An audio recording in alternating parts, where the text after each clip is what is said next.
One really good way to take a chill off all this Texas heat is to give yourself a good scare. What better way to do that than come on down to the public library and check out a Stephen King book? After all, who could possibly be scarier than Stephen King?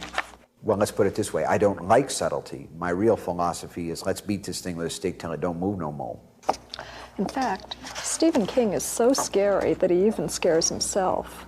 You develop your imagination to a point, and it's like developing your trapezius muscles or anything else. I've worked for a long time to sharpen my imagination, so sure, sometimes I get cut. I'm the guy who holds the plane up, okay? If you fly with me, you're safe. On every plane, my theory is that there's one guy that keeps the plane from crashing. The only planes that crash are planes where there isn't a guy who's scared to death. That one scared person is holding the plane up, because I don't care what it says in all those books about how they can fly and it's physically possible. It's totally impossible for a 727 to fly. Anybody who's ever looked at one knows they can't get off the ground unless there's a very scared person to hold it up. I am that person. You're safe with me anywhere you go, because I am terrified for everybody. What is the scariest thing you've ever thought of? I check the kids every night, walking in some night and finding one of them dead in bed. Personally, for me, that's it, because I can't see beyond that point. When my imagination draws the curtain, that's the worst thing I can think of currently. It's easy to believe that people simply aren't reading anymore, that books have already lost the battle for our short attention span to movies and television. But according to Stephen King, that simply isn't so. Well, the figures say people are reading more than ever. I think that we've got probably the most literate, best educated generation of Americans, or generation or civilization of people right now that ever walked the face of the earth. The fact remains, though, that only 16% of the American population will say that they buy fiction. So that's a very, very, very small percentage. And every now and then somebody will ask me, what does it feel like to be famous?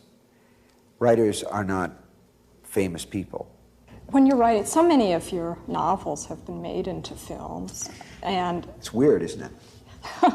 It's all very weird. It's all very weird to me. Don't you become very conscious of the big screen and the possibility of movie rights and lots of money when you're writing?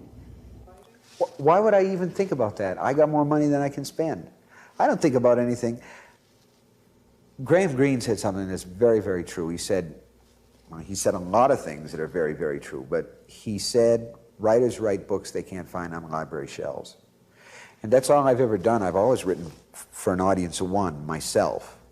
A lot of times, you write things, I think, to find out how you feel.